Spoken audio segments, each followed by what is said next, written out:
हाजिर हूँ एक बार फिर से आपके साथ कहानी तू ही ज़िंदगी का भाग 12 लेकर।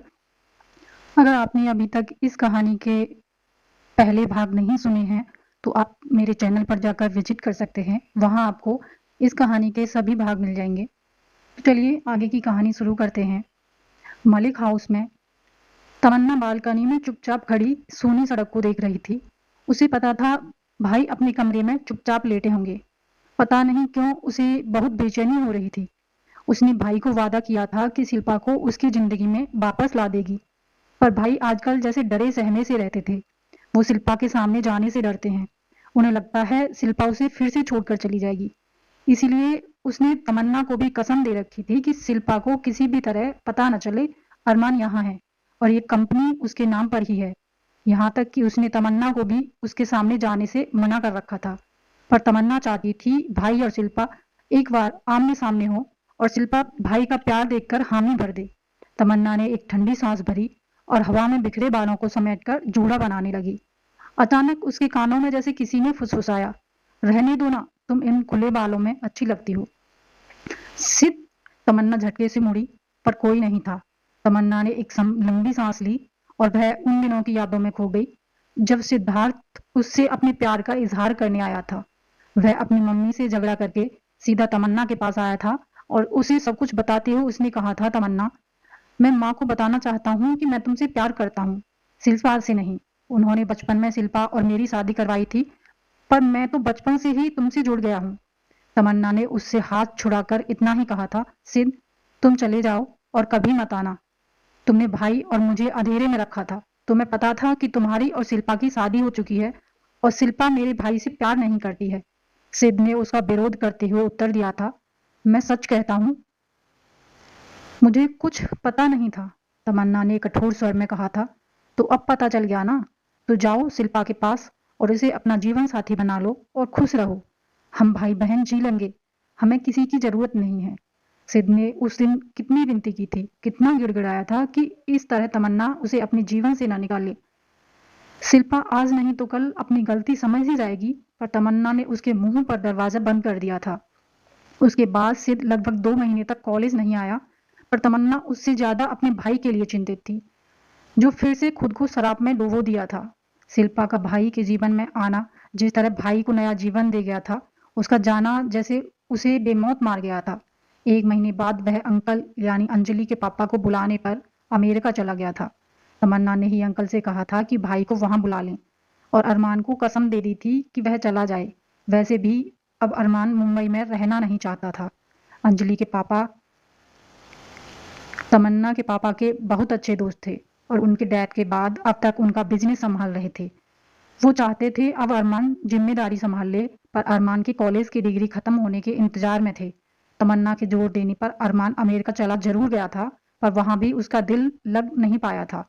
शराब की बुरी लत उसे बर्बाद किए दे रही थी और नशे में सिर्फ शिल्पा का नाम लेता या जोर जोर से चिल्लाता कि उसने अपने मम्मी पापा का कत्ल किया है, वह कातिल है, वह इस दुनिया में रहने लायक नहीं है। अंजलि अरमान तमन्ना को बचपन से जानती थी और अरमान की इस हालत पर बहुत दुखी थी। तमन्ना के जाने तक अंजलि हर पल अरमान के साथ रहती थी, पर उसके लिए अरमान को संभालना मुश्किल था। तमन्ना के जाने के बाद उसके अंजलि की बात हुई थी और अंजलि का कभी कहना था कि एक बार कोशिश की जाए, अगर शिल्पा अरमान के जीवन में वापस आ जाए तो। और तमन्ना ने जब कंपनी खोलने का सुझाव दिया था तो अंजलि ने ही हामी भरी थी। और समस्या ये थी कि तमन्ना शिल्पा के सामने नहीं जा सकती थी। उसी समय मुंबई में अंजलि के पापा के फैमिली फ्रेंड का बेटा अतुल बिजनेस के काम से अमेरिका आया था और अंजलि को देखते ही वह रीझ गया था और अपने पापा से अपने दिल की बात कही थी। अतुल के पापा ने जब अंजलि से अतुल की शादी की बात अंजलि के पापा से की तो वह बहुत खुश हो गए थे, क्योंकि अतुल उन्हें बहुत पसंद था। अतुल अंजलि की सगाई हो गई थी और अंजलि को एक मौका मिल गया था मुंबई आने का।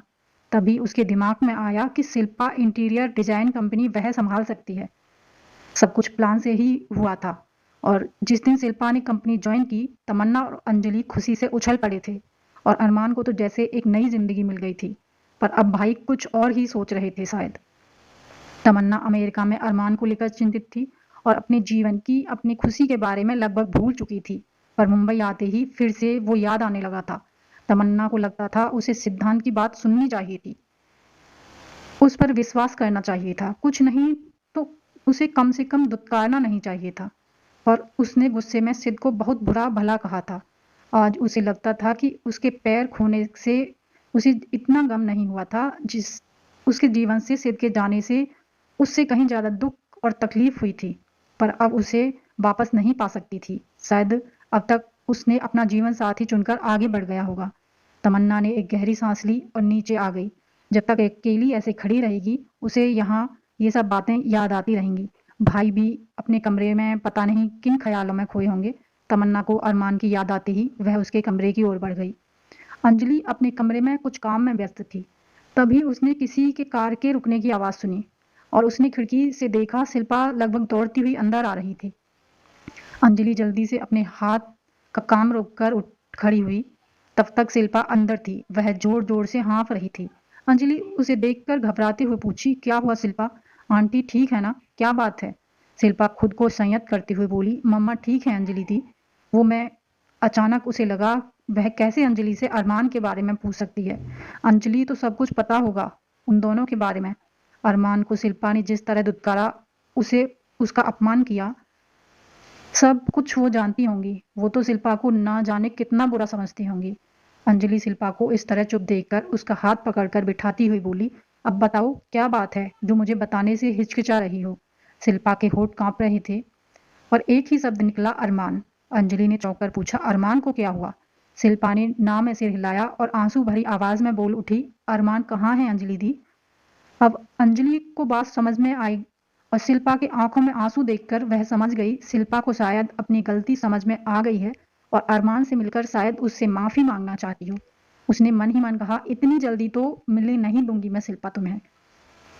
उसने शिल्पा से फिर पूछा, अरमान कहाँ है दी? अंजलि ने मुस्कुराकर उत्तर दिया, वो तो तुम्हारे दिल में है शिल्पा। शिल्पा ने आंसू भरी आंखों से विनती करते हुए कहा, दी प्लीज बताओ वो कहाँ है? मैं उससे माफी मांगना चाहती हूँ, उससे मिलना चाहती हूँ। अंजलि शिल्पा की आंखों में आंसू पोंछते हुए बोली, अगर तुम उससे मिलना चाहती हो तो जरूर मिलाऊंगी, पर अभी नहीं। उसने तुम्हारा बहुत इंतजार किया है शिल्पा, तुम भी थोड़ा इंतजार कर लो। शिल्पा कुछ बोलने जा रही थी पर अंजलि ने मुस्कुराकर कहा, मैं जानती हूँ तुम उससे प्यार करती हो पर कबूल नहीं करती, सही है ना? शिल्पा ने जवाब नहीं दिया, बस अपने नाखून कुरेदने लगी।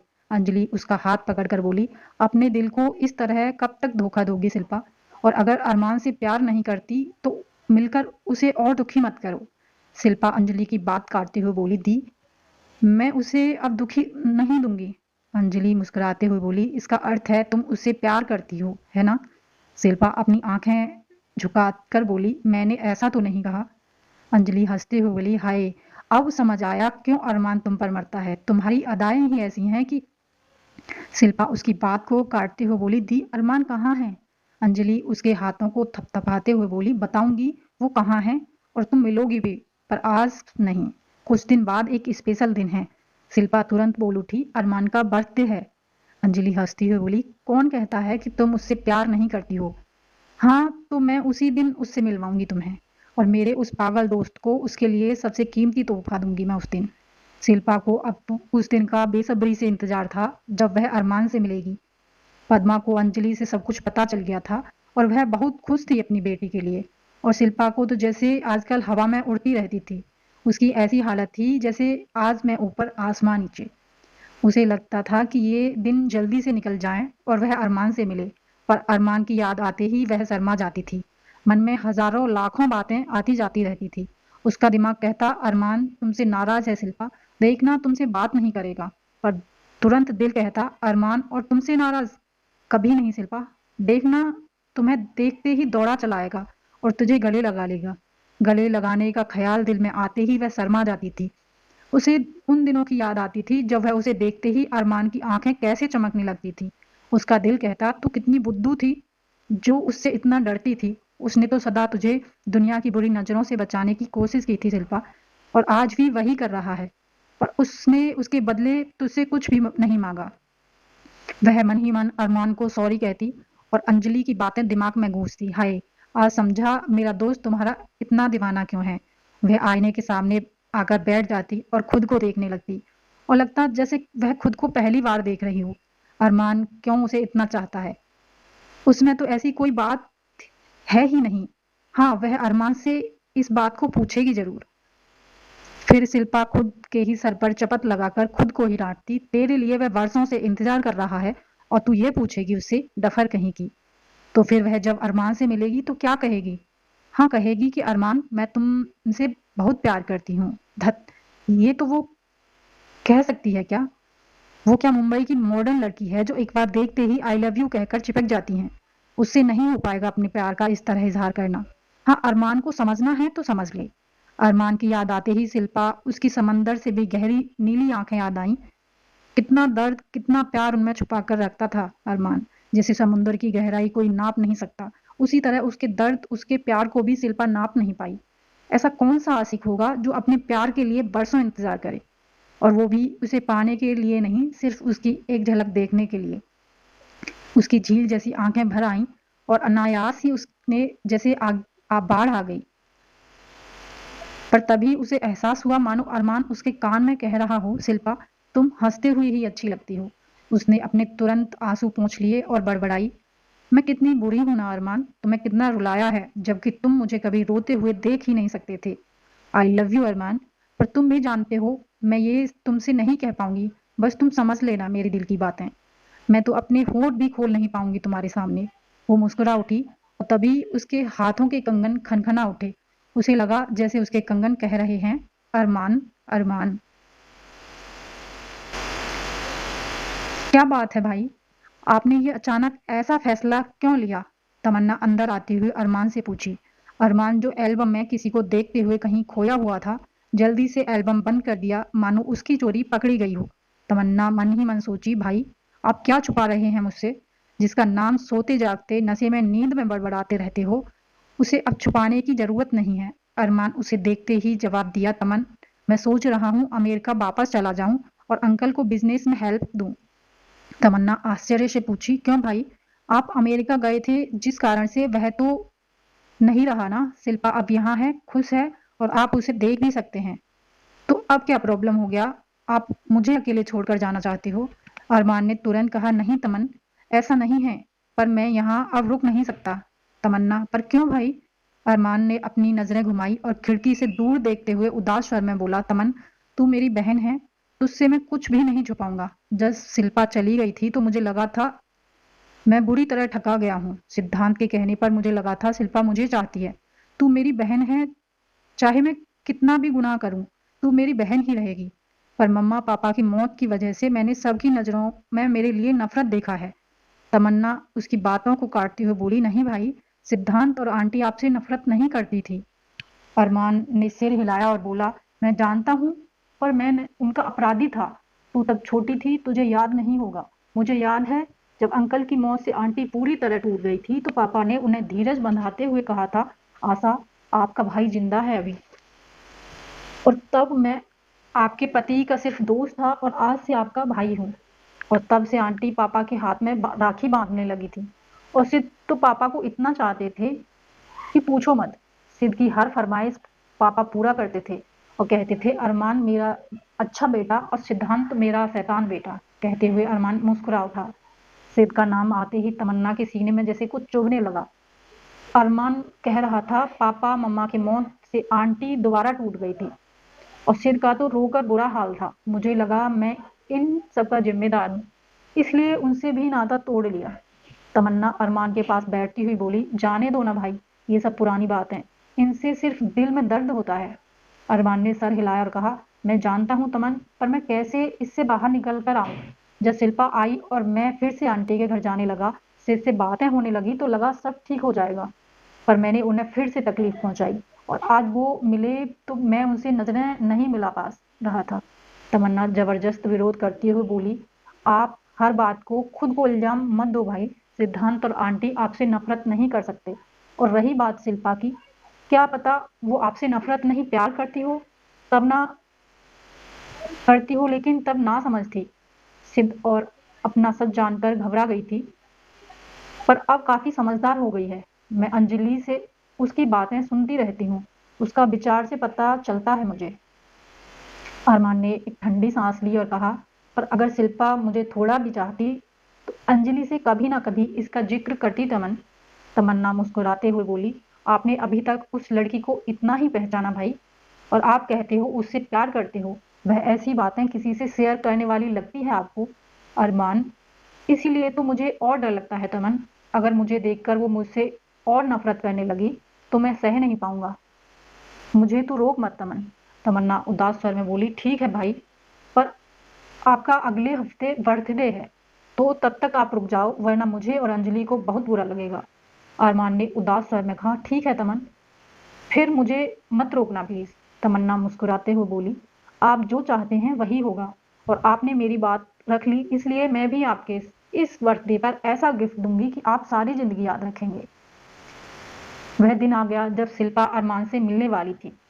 कल अरमान का बर्थडे था और शिल्पा उससे मिलने वाली थी, पर वह बहुत ही ज्यादा असमंजस में थी। क्या कहेगी अरमान से? अरमान का क्या प्रतिक्रिया होगी उसे देखकर? क्या उसे पता है कि शिल्पा उससे मिलने वाली है? नहीं। अंजलि दी ने बताया कि उसे इस बारे में कुछ नहीं पता। बेचारा दुखी आत्मा बनकर घूम रहा है। नहीं नहीं, घूम नहीं रहा, दुखी आत्मा बनकर सारा दिन अपने कमरे में रहता है और दुखी और उदासी भरा गाना सुनता रहता है। कौन सा गाना बता रही थी अंजलि दी? जब दिल टूट ही गया, हम जी के क्या करेंगे? शिल्पा को अचानक हंसी छूट गई। धत, अंजलि दी भी कितना मजाक करती हैं। अरमान ऐसे गाने नहीं सुनता, शिल्पा जानती है, पर वह उदास है, और वो भी उसकी वजह से। अंजलि दी बता रही थी कि पता नहीं अरमान आजकल कहाँ खोया रहता है। कल तो हद ही हो गई। अंजलि ने इतना पुकारा, इतनी आवाज की, फिर भी उसका ध्यान नहीं टूटा, तो अंजलि अपना सैंडल उतारकर अरमान पर फेंकी। तब उसे ख्याल आया कि अंजलि वहां खड़ी है। शिल्पा इतना सुनते ही खिलखिलाकर हंस पड़ी। तो अंजलि ने झूठ मूठ आंखें तरेर कर उससे पूछी, उस बेचारे की हालत पर तुझे हंसी आ रही है? शिल्पा ने जल्दी से हंसी रोक ली और बात को पलटने के लिए पूछी, पर अरमान इतना कहाँ खोया था कि आपकी आवाज नहीं सुन पाया? अंजलि उसके सिर पर चांटा मारते हुए बोली, तुझे इतना भी नहीं पता? वो अपनी शिल्पा पारो की याद में देवदास बना बैठा है। शिल्पा अरमान की हालत सोचकर उदास हो गई। उसके दिल ने कहा, तू ही इन सब की जिम्मेदार है शिल्पा। अब जब उससे मिलेगी तो तू जरूर उससे माफी मांग लेना और कभी न बिछड़ने का वादा करना। उसने अपनी आंखें बंद कर लीं, पर उसे नींद नहीं आ रही थी। उसने कई बार इधर उधर करवटें बदली और फिर उठकर बैठ गई। उफ, आज की रात इतनी लंबी क्यों है? उसे नींद क्यों नहीं आ रही? इस तरह सारी रात जागी रहेगी तो आंखों के नीचे काले घेरे हो जाएंगे और वह कितनी भद्दी दिखेगी अरमान के सामने, कैसे जाएगी वह? इतना सोचते ही वह जल्दी से बिस्तर पर उतरकर आईने के सामने आई और चेक करने लगी। थैंक गॉड, अब तक कोई डार्क सर्कल नहीं आए हैं, पर अब उसे सो जाना चाहिए। वह फिर बेड पर लेट गई और आंखें बंद की, पर अब एक नई सोच दिमाग को परेशान करने लगी। कल वह क्या पहनेगी? उसे अंजलि दी से पूछ लेना चाहिए था, पर उनसे कैसे पूछ सकती थी? अंजलि दी को एक और मौका मिल जाता उसे सताने का। वह खुद ही सोचने लगी कि अरमान को क्या पसंद है। हाँ, उसे सलवार बहुत पसंद है। उसने शिल्पा को अनारकली भेंट की थी अपने जन्मदिन पर कलर कौन सा था ठीक से याद नहीं आ रहा था। शायद लाल या हरा या गुलाबी, याद ही नहीं आ रहा। शिल्पा उदास हो गई और सोचा, उसने तो कभी ध्यान ही नहीं दिया कि अरमान को क्या पसंद है। वह तो सिद्धार्थ के पसंद का ध्यान रखने की कोशिश करती थी, पर उसके दिल ने उसे ढांढस बनाया। तू इतना सोच क्यों रही है शिल्पा? तू जो पहनेगी वही अरमान को पसंद होगा। याद रख, वो तुझसे प्यार करता है, तेरे कपड़ों से नहीं। जो इंसान ये जानते हुए भी कि तू उसे प्यार नहीं करती है, अब तक तेरा इतना ख्याल रखता है, उसे तू कैसी भी कुछ भी पहने कोई फर्क नहीं पड़ता। उसने अपनी आंखें बंद कर ली और आंखों पर तकिए को रखते हुए सोने की कोशिश की, पर नींद तो आज जैसे उससे रूठी हुई थी। कितनी भी बनाओ, खुशामद करो, वह दूर से उसे अंगूठा दिखाकर भाग जाती। उसके दिमाग में फिर से कल का दृश्य आने लगा, जब वह अरमान के सामने होगी। अचानक उसे लगा वो बहुत सारे लोग होंगे, वो सबके सामने अरमान को क्या कहेगी, कैसे कहेगी? पर अगर अकेले में मिलती तो क्या वह कह पाती? नहीं, तब तो और मुश्किल हो जाता। वह उठकर बैठ गई और सोचने लगी, बचपन से अब तक उसे जिस किसी बात की उलझन हुई है, मम्मा ने एक चुटकी में सुलझा दी। तो आज भी मम्मा की हेल्प लेना पड़ेगा उसे। हाँ, मम्मा से कहना थोड़ा मुश्किल होगा, पर मम्मा समझ जाएंगी उसके दिल की बात। उसके कदम मम्मा के कमरे की ओर बढ़ गए। उधर पद्मा भी अपने बिस्तर पर लेटी हुई थी, पर नींद कोसों दूर थी उनकी आंखों से। कल उनके बेटी के जीवन में एक बहुत बड़ा परिवर्तन आने वाला था। उन्हें लगता था कि सोनी को कोई भी चीज़ इतनी आसानी से नहीं मिली। नहीं तो ऐसा क्यों होता कि आशा के इतना चाहने पर और सोनी इतना खूबसूरत और काबिल होने पर भी सिद्धांत उसके जीवन साथी बनाने से क्यों इनकार कर देता। सिद्धांत के उस फैसले से शिल्पा जिस तरह टूट गई थी, वहां से किसी का निकल पाना इतना आसान नहीं है, पर वह निकल आई थी और यह मान लिया था कि उसकी और सिद्धांत की जोड़ी भगवान ने नहीं बनाई है, वह सिर्फ एक गलती थी। आज उसने अरमान को अपने जीवन में स्वीकार कर लिया है और अरमान को उससे बेइंतहा प्यार ने उसके दिल को पिघला दिया है और वह अरमान को चाहने लगी है। अब बस सब कुछ ठीक हो और कोई अड़चन ना आए उसके जीवन में। पद्मा ने हाथ जोड़े और भगवान से विनती की। तभी उसे शिल्पा की आवाज सुनाई दी, मम्मा, आज मैं आपके पास सो जाऊं? पद्मा उसको देखते हुए अचरज से पूछी, तू अभी तक सोई नहीं? शिल्पा ने मायूसी से कहा, नींद नहीं आ रही मम्मा। पद्मा को अचानक याद आया, शशांक के जाने के बाद शिल्पा ऐसे ही रोज उसके पास आती थी और उनसे लिपट कर सोती थी। हर बार फाइनल एग्जाम से पहले वह इसी तरह परेशान रहती थी और उसे नींद नहीं आती थी और पद्मा के पास आ जाती थी। उनकी बेटी, वही छोटी सी सोनी, जिसे आज भी उसे मम्मा का सहारा चाहिए। उन्होंने अपनी बाहें फैलाते हुए प्यार से कहा, आजा बेटा, आज हम दोनों मिलकर खूब बातें करेंगे, ठीक है ना? शिल्पा ने हाँ में सिर हिलाया और मम्मा के पास लेट गई और अपनी बाहें उनके गले में डाल दी। पद्मा उसके बालों पर हाथ फेरने लगी। कुछ देर दोनों चुप रहे, सिर्फ घड़ी की टिक टिक की आवाज सुनाई दे रही थी। फिर शिल्पा बोल उठी, मम्मा, पापा के बारे में बताओ ना। जब आप दोनों बहुत दिनों बाद मिले थे तो कैसे मिले थे? माँ ने पापा ने क्या कहा था? आपने पहले बात की या पापा ने? पद्मा समझ गई कि उसकी सोनी असल में क्या जानना चाहती है। वह मुस्कुरा उठी और उन दिनों की याद में खोती हुई बोली, हाँ, मैंने तुझे बताया था ना कि तेरे पापा मुझे बहुत पसंद करते थे। उन दिनों लड़के लड़की आजकल जैसे खुल्लम खुल्ला मिलते नहीं थे। तेरे पापा दूसरे कॉलेज में पढ़ते थे और मैं वुमेन्स कॉलेज में। मैं अपनी सहेलियों के साथ घर आती थी, पर समझ आता था कोई लड़का दूर से हमें देखता रहता है। मेरी सहेलियां बड़ी शैतान थीं। उन्होंने पता लगा लिया कि वो पास के गांव का है और होनहार स्टूडेंट है और मेरे लिए हमारे गांव का चक्कर लगाता रहता है।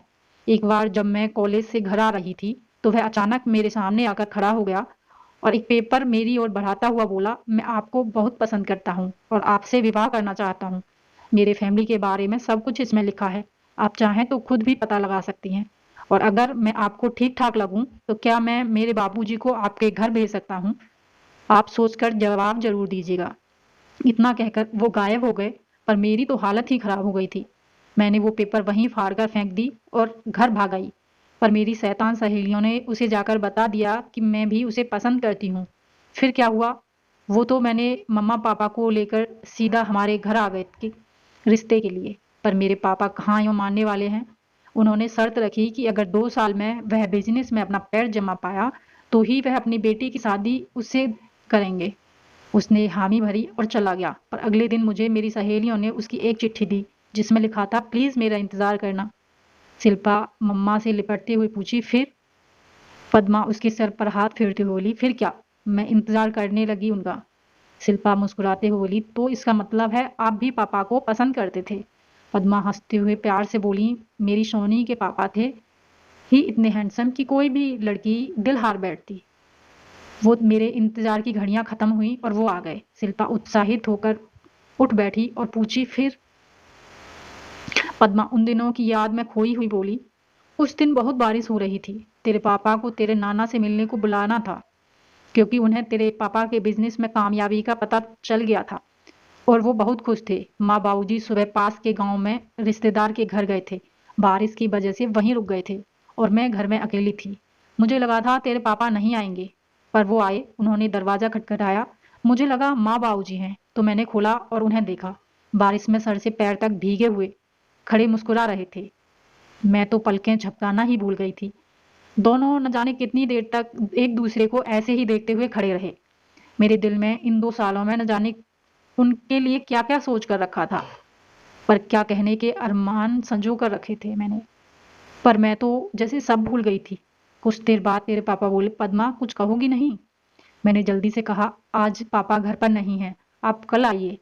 शिल्पा ठहाका लगाकर हंस पड़ी और बोली, आपने ये कहा पापा से? हाय मेरे बेचारे पापा, न जाने क्या क्या सोच कर आए होंगे। और आप तो बड़ी बुद्धू निकली।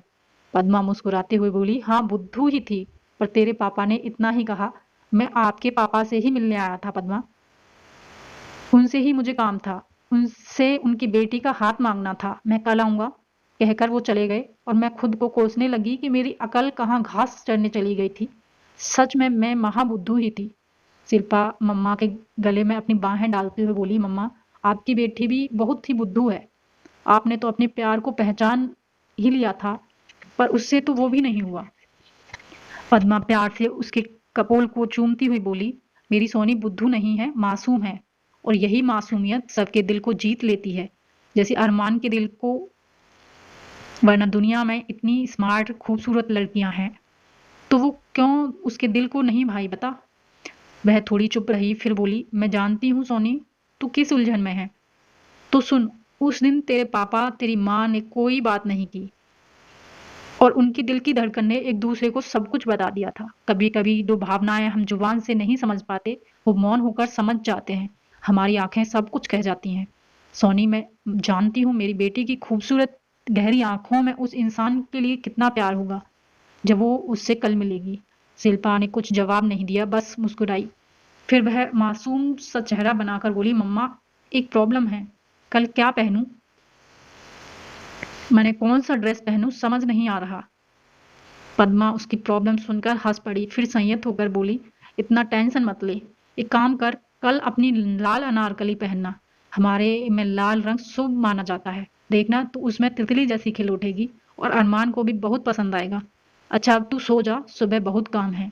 शिल्पा ने सिर हिलाया और पद्मा के गले में बाहें डालकर अपनी आंखें बंद कर ली, और कुछ ही देर में सपनों में रंगीन दुनिया में खो गई, जहां वह और उसका प्यार हो और कोई नहीं। उधर कोई और था जो सारी रात जाग रहा था, और वह था अरमान। कल उसका बर्थडे था, और आज वह बहुत ज्यादा बेचैन था।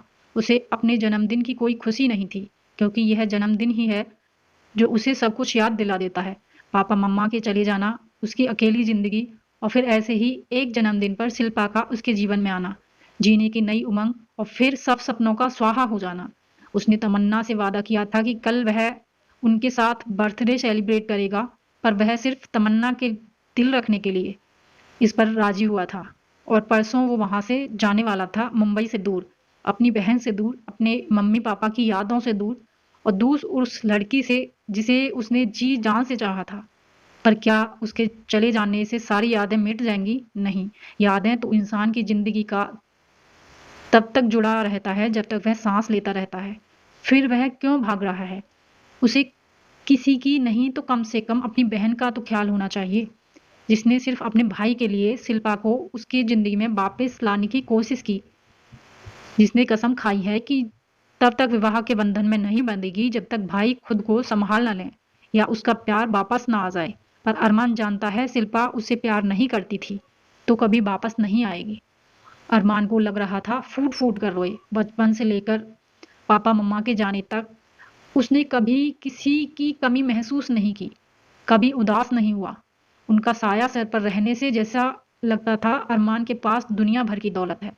पर उनके जाने के बाद सब बिगड़ गया।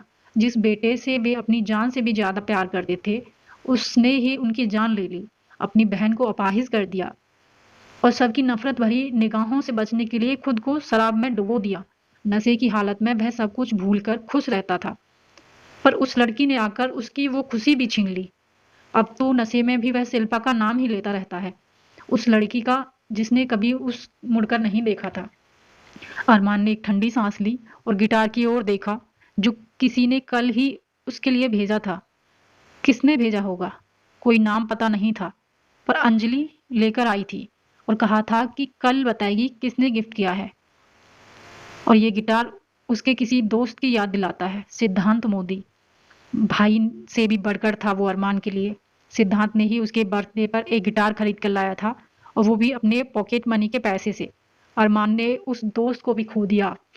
अरमान ने एक गिटार उठा ली और छत पर आ गया, और ऊपर आसमान की ओर देखा। शायद अमावस्या थी, इसलिए आसमान की काली परछाई से सोनी रात और अधिक गहरा काला बना दिया था। अरमान अपने आप में मुस्कुराकर सोचा, ये अंधेरा रात का तो खत्म हो जाएगा, पर तेरे जीवन का अंधेरा कभी खत्म नहीं होगा अरमान। उसके होठ थरथरा उठे और गिटार के तारों पर उंगलियां अपने आप रेंगने लगीं। ऐसा लग रहा था अरमान के गाने में दर्द के सिवा कुछ नहीं है।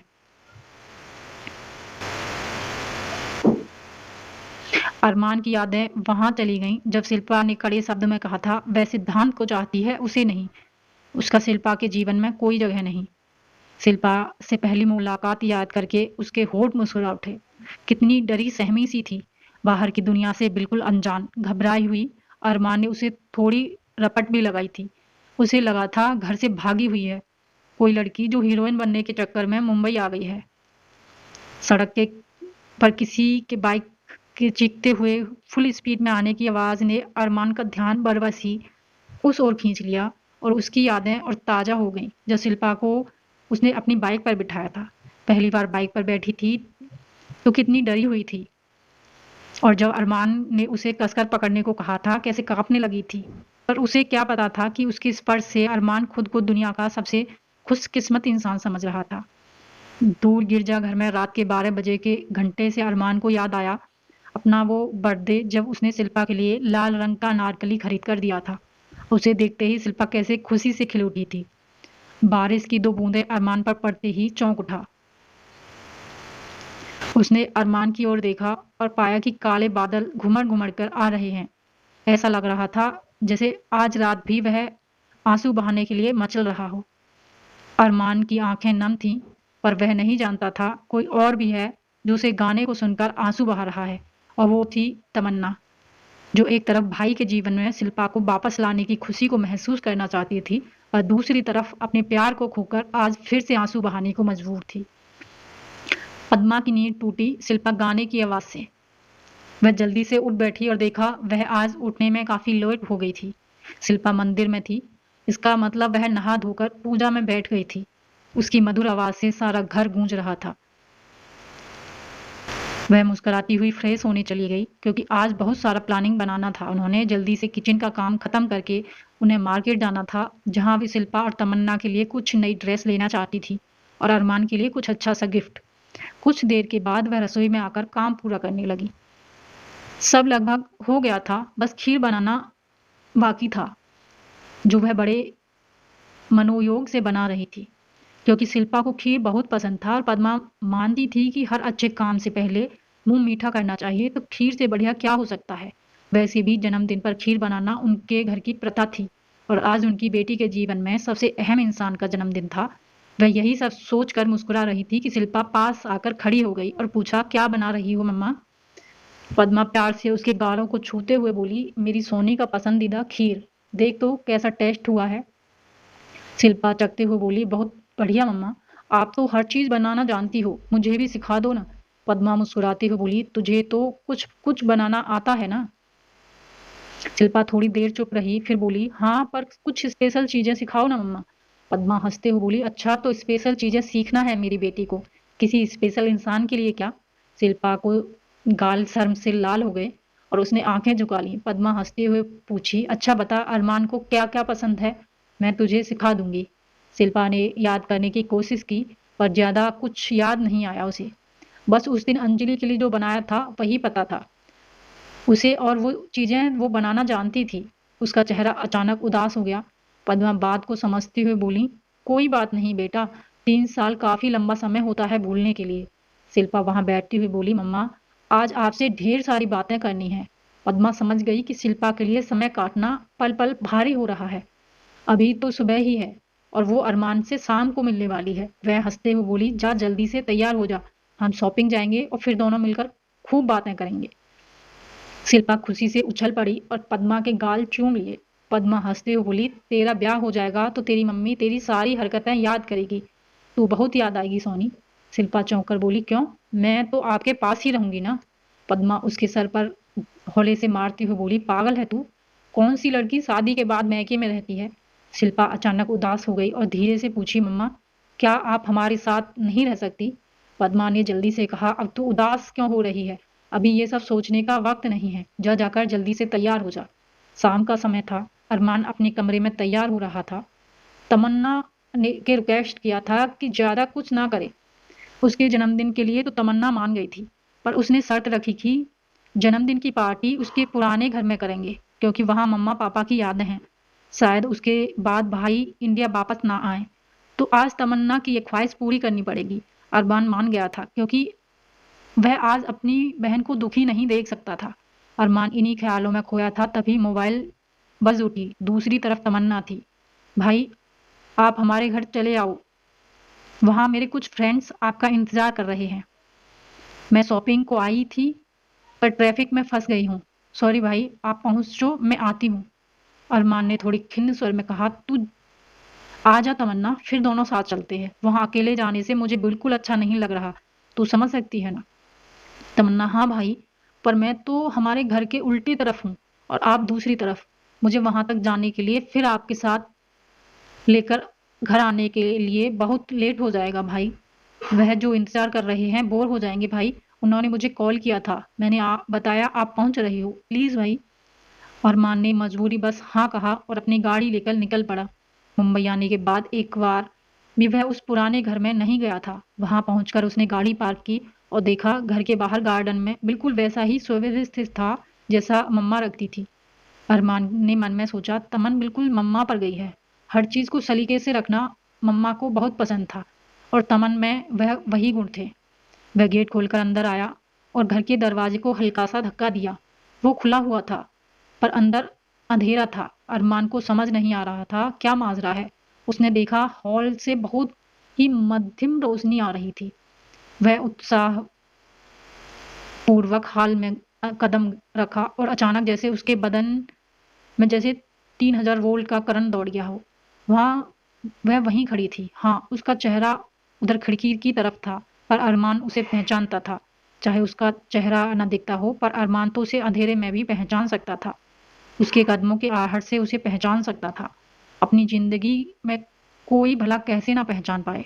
उसने कांपते हुए होठों से बस इतना निकला, सोनी। तो ये था कहानी का भाग 12। आपको कैसा लगा प्लीज़ कमेंट करके ज़रूर बताइएगा। इससे अगला भाग मैं जल्द ही आपके साथ शेयर करूँगी। कहानी सुनने के लिए आपका बहुत बहुत धन्यवाद।